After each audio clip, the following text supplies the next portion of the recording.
Olá, é hora de conferir os destaques da semana entre os julgamentos do plenário do Supremo Tribunal Federal. Claro, aqui na TV Justiça.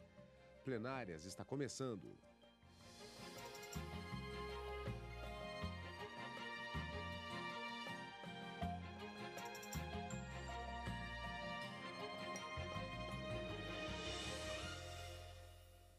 Hoje, com as sessões dos dias 24 e 25 de setembro de 2014, Karina, vamos falar já sobre diversos julgamentos que aconteceram na semana. Apenas para registro, foi uma semana em que o ministro Ricardo Lewandowski ocupou interinamente a presidência da República e as sessões foram presididas na quarta-feira na íntegra pela ministra Carmen Lúcia e na quinta-feira, em parte, pela ministra Carmen Lúcia. E como ela tinha compromisso oficial, também a sessão presidida em parte pelo ministro decano da Corte, ministro Celso de Mello.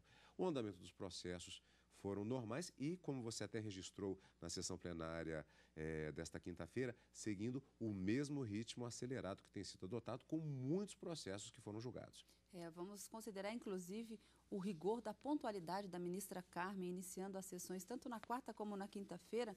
Eu acredito que até para a alegria do ministro Marco Aurélio, Exatamente, que sempre faz um registro, às vezes, de um eventual atraso no início das sessões, marcada sempre para as 14 horas, ministra Carmen fazendo cumprir rigorosamente o horário do início das sessões plenárias às 14 horas. E um ritmo de julgamentos, como você mesmo disse, bastante intenso. Pelos meus cálculos, foram aproximadamente 12 julgamentos, mas com um reflexo muito maior em razão de recurso extraordinário com repercussão geral reconhecida tendo sido julgados e também ações diretas de inconstitucionalidade sendo julgadas em conjunto, já que os temas eram coincidentes. Então, embora tivessem sido apregoados 12 julgamentos, esse número pode ser até muito maior se considerarmos esses julgamentos em conjunto. Mas temas bastante interessantes foram discutidos no plenário essa semana, como, por exemplo, durante quanto tempo uma sentença que prevê a incorporação de determinados adicionais aos vencimentos de um empregado, ela deve produzir esses efeitos. Durante quanto tempo essa sentença vai perdurar? Então, a eficácia temporal de uma sentença, ela dura até quando? Se houver um dissídio coletivo incorporando esses vencimentos esses adicionais aos vencimentos do empregado, a sentença ainda deve prevalecer? Então, essa discussão foi travada aqui no plenário do Supremo Tribunal Federal nessa semana e várias ações diretas de inconstitucionalidade, como eu disse, ao todo foram 7 ações diretas de inconstitucionalidade julgadas procedentes. Na verdade, procedentes todas não, há uma observação. 5 delas falavam justamente sobre a possibilidade de farmácias comercializarem produtos de conveniência. Esse tema já veio a julgamento do Supremo recentemente. Os ministros disseram: não se trata de matéria exclusiva, privativa da União, legislar sobre proteção à saúde, nesse caso, em relação a essa comercialização de produtos de conveniências na farmácia. E que, portanto, as leis de todos os estados que versam sobre essa matéria não seriam, de qualquer forma, inconstitucionais. Então, essas 5 ações diretas de inconstitucionalidade foram julgadas improcedentes e outras, como uma lei do Rio Grande do Sul, foi julgada procedente no sentido de que teria havido uma usurpação da competência privativa da União sobre um determinado tema que nós vamos comentar. Mas, assim, temas bastante variados. Inconstitucionalidade de uma lei orgânica do Tribunal de Contas também foi declarada inconstitucional e outros assuntos não menos interessantes que a gente vai acompanhar aqui ao longo do programa. Pois é, Karina, é interessante você ver a vida passando no plenário, porque além desses temas eu vou puxar também algumas questões, por exemplo, fracionamento de valores devidos pela Fazenda Pública, também um julgamento referente ao chamado recurso da audiodescrição pelas emissoras de televisão. Quer dizer, uma pauta bastante variada, bastante interessante justamente você acompanhar os trabalhos das sessões plenárias. Se verifica que no Supremo, vários aspectos da vida, tudo é direito, acabam sendo julgados pelos ministros do Supremo Tribunal Federal. Então, como sempre, vamos fatiar os temas. Na sessão plenária desta quarta-feira, os ministros do STF julgaram, entre outras coisas, um recurso extraordinário do município de São Paulo que contestou um acórdão do Tribunal de Justiça do Estado exatamente sobre o fracionamento de valores devidos pela Fazenda Pública. A ministra Carmen Lúcia presidiu a sessão plenária pela primeira vez. Ela esteve na presidência do STF, enquanto o ministro Ricardo Lewandowski substituiu a presidente da República. Na primeira parte da sessão, os ministros julgaram um recurso extraordinário encaminhado pelo município de São Paulo. contra a determinação do TJ Paulista, que permite ao município pagar individualmente a vários autores as dívidas em fase de execução. O que nos parece é que a Constituição veda expressamente o fracionamento. Ao ler o voto, a ministra Carmen Lúcia considerou que os argumentos do município paulista podem levar prejuízo à própria fazenda pública e negou o pedido por entender como legítimo o litisconsórcio simples para o recebimento de dívida de pequeno valor de forma fracionada. Não é possível ignorar, como pretende o município, na minha compreensão, que as execuções promovidas por litisconsórcios facultativos nascem fracionadas. Considere-se que o próprio executado pode opor a um ou alguns dos litisconsortes obstáculos à execução da sentença. Não condiz com as medidas recentemente inseridas na Constituição da República, como a razoável duração do processo, além de outras, interpretar um de seus dispositivos de modo a desestimular a salutar formação de litisconsórcios facultativos simples para a discussão judicial de pedidos idênticos. E eu lembro que isso pareceria, a meu ver, em caso de prestação de jurisdição, mais ou menos o que afirmava Rui Barbosa. Não se dá para dar com a mão e tirar com a outra. Quer dizer, se dá um caminho, se pede a razoável duração do processo e depois que as pessoas resolvem adotar esse procedimento, resolvem que, na hora de executar, não se pode executar considerando essa condição facultativa do litisconsórcio. Por tudo isso, senhores ministros, eu estou votando no sentido de negar provimento ao recurso extraordinário, por não se ter no acórdão recorrido contrariedade ao parágrafo 8º, que antes era o parágrafo 4º do artigo 100 da Constituição, considerando legítima execução ou pagamento singularizado dos valores devidos a partes que integrem litisconsórcio facultativo simples, sendo a forma de pagamento, se requisição de pequeno valor ou precatório, dependente dos valores singularmente considerados, como concluído no acórdão recorrido. É como voto. Ela foi acompanhada pelos demais ministros. 5 ações diretas de inconstitucionalidade também entraram na pauta de julgamentos, todas com o mesmo objetivo: impedir que leis aprovadas no Distrito Federal, São Paulo, Piauí, Amazonas e Ceará permitam que as farmácias também comercializem produtos de conveniência. Por unanimidade, os ministros julgaram as 5 ações improcedentes. Os ministros também julgaram um recurso e uma questão de ordem em ação civil originária para definir de quem é a competência para julgar atos praticados pelo Conselho Nacional de Justiça. Por unanimidade, o plenário entendeu que, quando essas ações forem de interesse dos tribunais, cabe ao STF fazer o julgamento. E quando se tratar de questões administrativas, a competência é da Justiça Federal. O plenário também julgou a ação direta de inconstitucionalidade encaminhada pela Associação dos Membros dos Tribunais de Contas do Brasil, contra 2 artigos de leis do Ceará que determinam que o acesso a documentos em poder do Tribunal de Contas do Estado só pode ser liberado com aprovação da Assembleia Legislativa. Em 2001, o STF já havia concedido uma liminar suspendendo a eficácia dos artigos. O plenário aceitou o pedido por unanimidade, por entender que a exigência é inconstitucional. Inviabilizar o acesso pelo Tribunal de Contas, submetendo esse acesso à Assembleia Legislativa, quanto ao controle da administração pública, é um passo demasiadamente largo. Bom, Karina, vamos fatiar, portanto, o julgamento da quarta-feira. Com relação a essa questão da competência do Supremo, a ação falava do Conselho Nacional de Justiça, mas também a decisão era assistente também a atos do Conselho Nacional do Ministério Público, o CNMP. Aqui a discussão era sobre a competência do Supremo Tribunal Federal em analisar casos que envolvessem matérias administrativas, tanto desse Conselho Nacional de Justiça, como do Conselho Nacional do Ministério Público. No caso em concreto, tratava-se de um magistrado que buscava, aqui no Supremo, anular uma decisão do TRF e do CNJ que determinava descontos em seus subsídios de valores relacionados a adicional por tempo de serviço. Numa discussão que se prolongou um pouquinho no plenário do Supremo Tribunal Federal, os ministros entenderam, por maioria nesse sentido, de que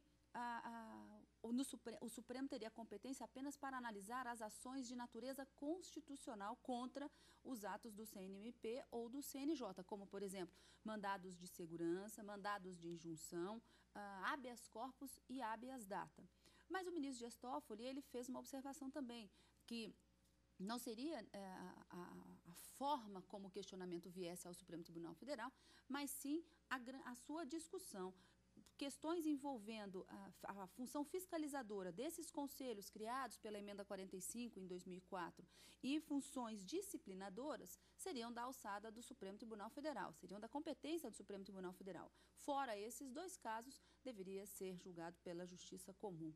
A maioria dos ministros entenderam que aqui no Supremo os questionamentos em relação a esses dois conselhos deveriam estar vinculados, vamos dizer assim, apenas essas ações de natureza constitucional. Mais uma vez, mandado de segurança, mandado de injunção, habeas corpus e habeas data. E no caso concreto que chegou até o Supremo, o ministro Marco Aurélio determinou a baixa do processo para que ele prosseguisse perante a Justiça Comum, no caso a Justiça Federal, para que esse pleito do magistrado pudesse ser analisado agora sim por um juiz competente, já que o STF disse que nesse caso não seria da sua competência. Agora, Karina, durante quanto tempo uma sentença ela pode surtir efeitos?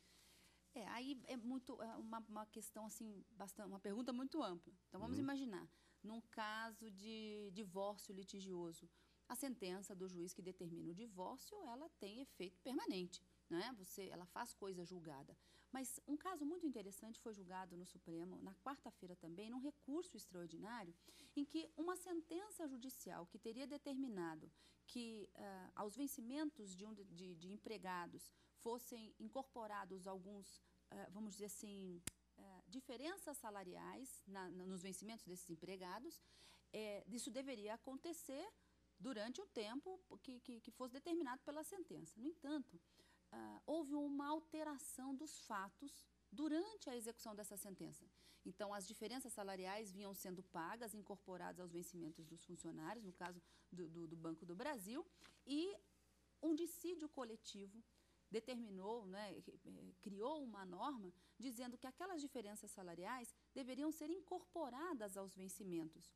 E aí, portanto, aquela sentença anteriormente proferida teria sido cumprida integralmente, portanto, não fazendo jus mais os empregados àquela diferença prevista na sentença. Agora, porque esses reajustes já teriam sido incorporados aos seus vencimentos. Então, é como se você ganhou o direito na justiça de ter uma diferença salarial incorporada ao seu salário. Depois, e isso vem sendo incorporado ao longo do tempo. Depois vem um dissídio coletivo. Dissídio coletivo nada mais é do que uma discussão, vamos dizer assim, uma lide, uma pretensão resistida de um grupo de pessoas, daí dizer que é um dissídio coletivo, que vai ser processado em um processo judicial perante a Justiça do Trabalho. E desse dissídio coletivo, aqui nesse caso de adicionais, de diferenças salariais, nós teremos um dissídio coletivo de natureza econômica, pode surgir uma norma que deve ser aplicado em contratos de trabalho individualizados. Então, a sentença vinha sendo cumprida. As diferenças salariais vinham sendo pagas para esses empregados. Com o dissídio coletivo, uma nova norma surgiu, um fato superveniente surgiu. O dissídio determinou que aquelas diferenças não deveriam mais, deveriam ser pagas, mas incorporadas a esses vencimentos. O ministro Teori Zavascki, que apresentou o voto vista nesse recurso extraordinário essa semana, entendeu, e ele havia pedido vista na semana passada, ele entendeu que se, porventura, esses valores determinados pela sentença continuassem sendo pagos, mesmo depois desse dissídio, que determinou que esses valores fossem incorporados aos salários desses empregados, haveria um pagamento em duplicidade dessa diferença salarial e que isso, portanto, não poderia acontecer. E não haveria, de forma alguma, uma violação a um direito fundamental previsto no artigo 5º da Constituição, que é a chamada coisa julgada. Uma decisão judicial, ela não pode ser modificada por uma lei, ou ela não pode ser alcançada por uma lei. Mas, nesse caso, o dissídio coletivo veio beneficiar esses empregados. Não é? Então, não houve prejuízo. Então, ele disse que tratava-se de uma sentença, a grande discussão nesse recurso extraordinário seria sobre a eficácia temporal futura alterado por um fato superveniente, que seria esse dissídio coletivo. E os ministros, nesse sentido, acabaram votando junto com o ministro Teori Zavascki, que acompanhava a linha de voto de um outro ministro que já havia proferido o seu voto. Então, nesse caso, não teria havido violação da coisa julgada, vencido o relator, o ministro Marco Aurélio, que entendia que sim, que teria havido uma violação de um direito fundamental. Então, aqui, nesse caso, a sentença que reconheceu a incorporação dessas diferenças salariais nos vencimentos dos trabalhadores e que foi posteriormente incorporado por dissídio coletivo, não viola a coisa julgada e o empregado não faz jus mais àquela diferença prevista na sentença, já que o dissídio determinou como uma norma a incorporação dessas diferenças no seu próprio salário. Então, questão passível à sentença teria sido integralmente cumprida, não se fala mais nessa eficácia proferida, prolatada ad eterno, eternamente, em relação a esse tema. Karine, para encerrarmos a quarta-feira, também vimos que a matéria falou a respeito do fracionamento de valores devidos pela Fazenda Pública. Uma característica deste e de outros processos é com relação ao grande número de processos que esperavam a repercussão geral que existia em relação a recursos extraordinários serem definidas. Naquele caso, mais de 1000 processos estavam sobrestados em expectativa do resultado. Esse foi o objetivo da criação da repercussão geral aqui no Supremo, no Supremo não, na verdade, da repercussão geral como requisito de admissibilidade dos recursos extraordinários criados a partir da reforma do Poder Judiciário com a emenda 45.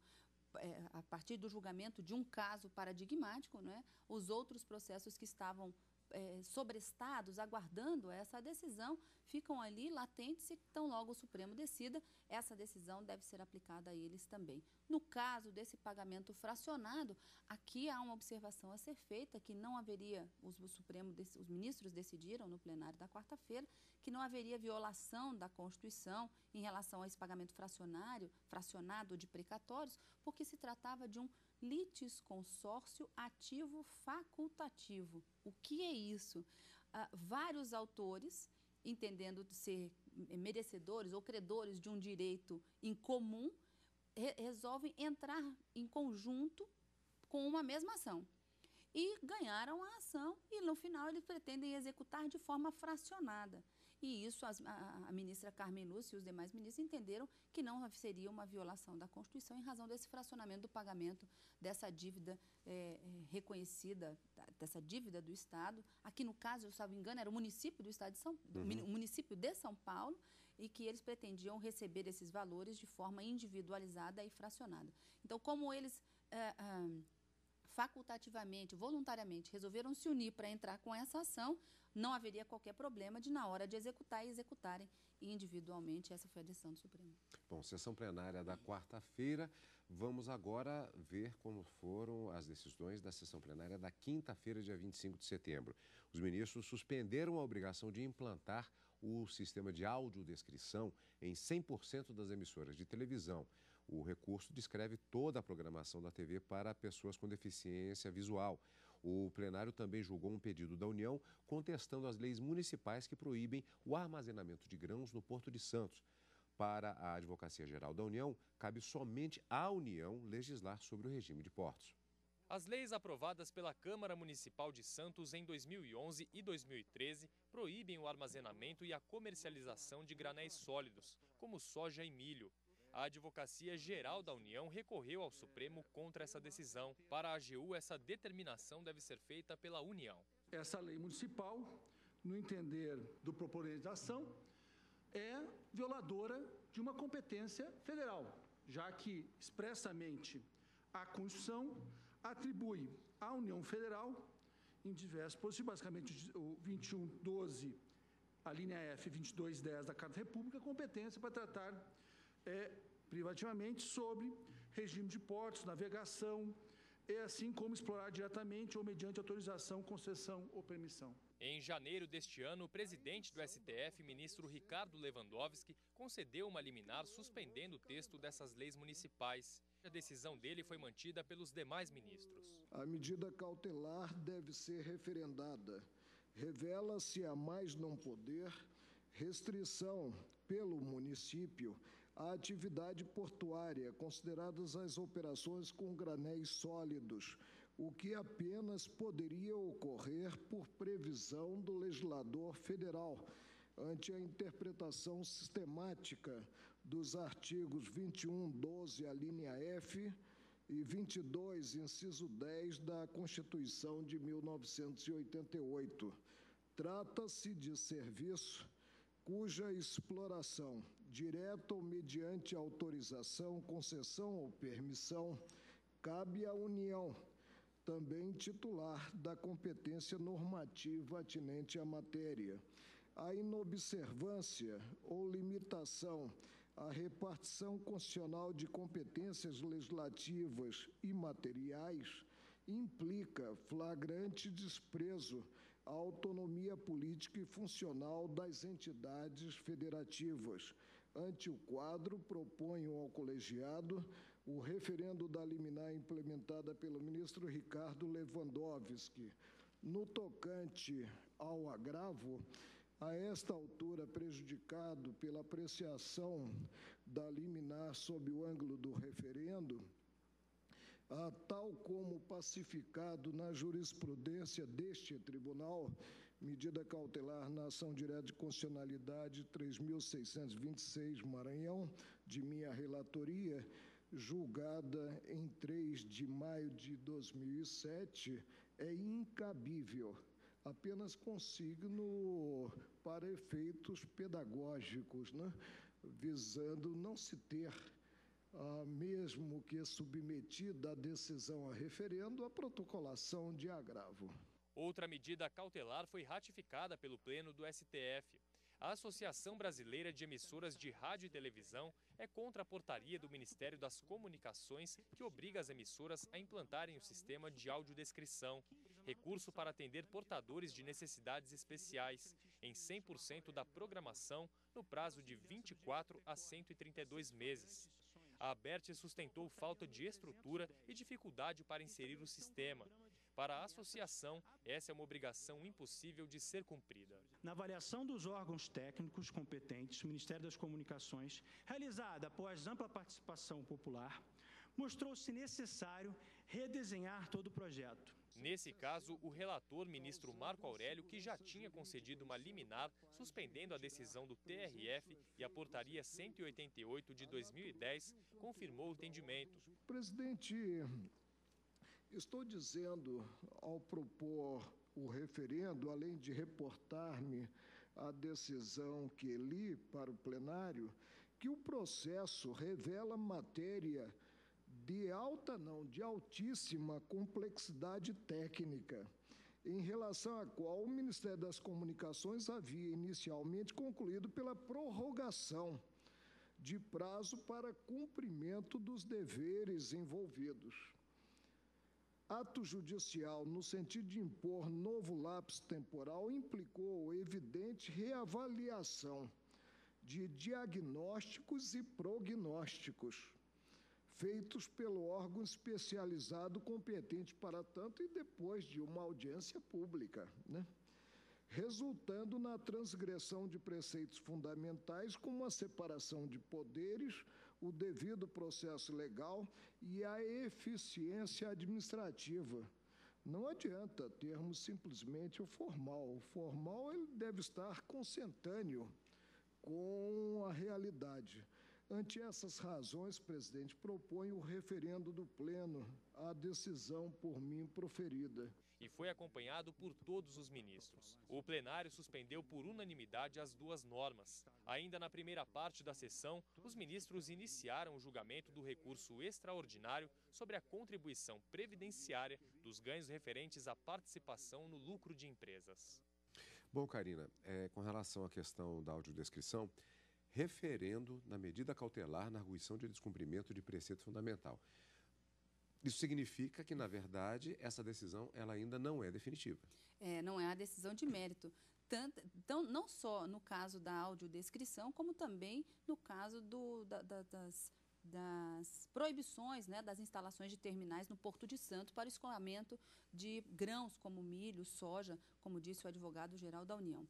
Nessas duas ações, o que foi submetido ao plenário e por exigência da própria legislação é de que essas liminares que já haviam sido concedidas anteriormente e monocraticamente pelos relatores fossem referendadas, ratificadas, confirmadas, já que haveria a suspensão da eficácia dessas normas. E a própria Constituição estabelece que é a chamada cláusula de reserva de plenário, para que haja a suspensão da eficácia de uma determinada lei ou o afastamento, a não incidência de uma determinada norma, conforme uma súmula vinculante daqui do Supremo também já editada, é preciso que a maioria do plenário, a maioria absoluta do plenário se manifeste. Então não pode um único ministro, uma decisão monocrática, conceder uma liminar para fazer suspender uma ou duas leis sobre um determinado assunto. Então, eles o fizeram de forma monocrática, mas têm que submeter ao plenário para se atingir esse quórum necessário constitucional. Então, nessa semana, não houve o julgamento de mérito ainda, inclusive nesse caso da audiodescrição, nós vimos na reportagem, o ministro Marco Aurélio disse que é de altíssima complexidade técnica, inclusive, para se decidir essa questão, e o mérito deve vir posteriormente, depois de toda a aparelhada, essa arguição de descumprimento de preceito fundamental. Que, durante o julgamento, inclusive, o ministro Gilmar Mendes fez uma observação.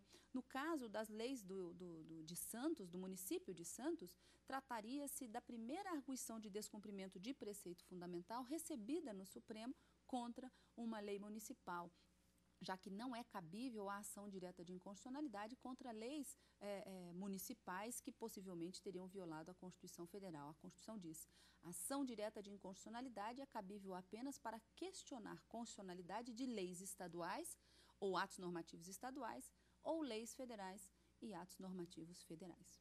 Sessão plenária, portanto, da quinta-feira, encerrando os trabalhos do plenário do Supremo Tribunal Federal. Semana que vem tem mais. Encontro marcado já, Karina. Encontro marcado, quarta e quinta-feira, ao vivo, no direto do plenário, e no final de semana com plenárias. Obrigado pela sua companhia, como sempre, é claro. Continue aqui, na TV Justiça.